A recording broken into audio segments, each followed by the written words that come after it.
سحری اور افطاری میں کیا کھائیں؟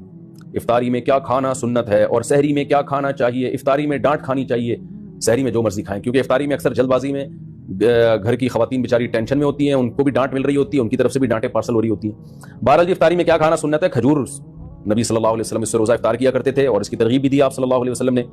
اور کھجور میں کاربوہائیڈریٹ ہوتا ہے بہت زیادہ، ہم جب ہمارا شوگر لیول اتنا ڈاؤن ہوتا ہے اور کمزوری ہو جاتی ہے روزے کے جو اینڈ میں، تو پھر ایسی صورت میں ہمیں کھجور جیسی ہی کوئی چیز لینی چاہیے۔ ہم لوگ کیا کر رہے ہوتے ہیں؟ شربتیں پی رہے ہوتے ہیں چینی کے، اس میں کاربوہائیڈریٹ تو ہوتا ہے اور وہ شوگر لیول ڈھا کر کے اوپر چلا جاتا ہے ہمارا، اور پھر دماغ ٹون ہونا شروع ہو جاتا ہے، مغرب کے بعد سے غنودگی بجائے فریشنس کے اور بیکار لائف ہو جاتی ہے، اور پھر تراویحوں میں لوگ کیسے اونگ رہے ہوتے ہیں۔ تو میٹھا نہیں کھانا چاہیے افطاری میں، جو بہت زیادہ لوگ میٹھا پھوڑ رہے ہیں۔ میڈیکل سائنس کی باتیں کر رہا ہوں، اسلام کی بات نہیں کر رہا میں، ظاہر اپنا تجربہ شیئر کر دینا چاہیے۔ تو چینی اور اس سے بنے ہوئے شربتوں سے اوائڈ کرنا چاہیے۔ کھجور میں میٹھا ہوتا ہے لیکن وہ اچھی قسم کا میٹھا ہوتا ہے، اس سے وہ غنودگی نہیں آتی، اور اس میں منرلز بہت زیادہ ہوتے ہیں، آپ کو طاقت بھی ملتی ہے اس سے، بہت سارے منرلز ہوتے ہیں اس میں، وائٹامنز ہوتے ہیں، تو سنت بھی ہے۔ تو کھجور کا حصہ، پھر ہمارے ایک بڑی ظلم یہ کرتے ہیں کہ اتنا سا کھجور لے کے نا بس ایک افطار کیا، اس کے بعد پھر ڈائریکٹ آ جاتے ہیں پکوڑوں پہ۔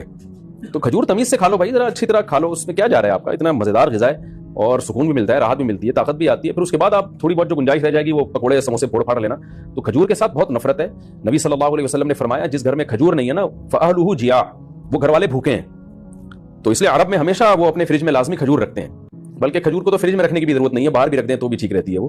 اس لیے کھجوروں کا استعمال گھروں میں ڈالیں، بچوں کو یہ آرٹیفیشل میٹھے سے بچا کے ان چیزوں پہ لے کر آئیں۔ باقی سحری میں کیا کھانا چاہیے؟ سحری میں بھی کھجور کھا لیں، پھل کھا لیں، کچھ بھی کھا لیں، ڈاکٹر بتائے گا آپ کو، میں کیا بتاؤں گا آپ کو بھائی کیا کھائیں۔ جو ابھی کھا رہے ہیں نا وہ بہرحال نہ کھائیں، جو کچھ پیزے برگر وغیرہ سحریوں میں کھائے جا رہے ہیں نا، پھر سارا دن جو ڈکاریں چلتی ہیں تو اللہ کی پناہ ہے وہ، کیونکہ میں نماز میں آتا ہوں نا تو جو ڈکاریں جس قسم کی سننے کو مل رہی ہوتی ہیں اس سے بہت افسوس ہوتا ہے کہ مسلمان کدھر کو جا رہا ہے۔ رمضان میں یہ حال ہے اور وزن بڑھ رہا ہے رمضان میں لوگوں کا کم ہونے کے بجائے۔ تو باقی ڈاکٹر بتائے گا، حکیم صاحب بتائیں گے کیا کھانا ہے کیا نہیں کھانا ہے، یہ میں نہیں بتاؤں گا۔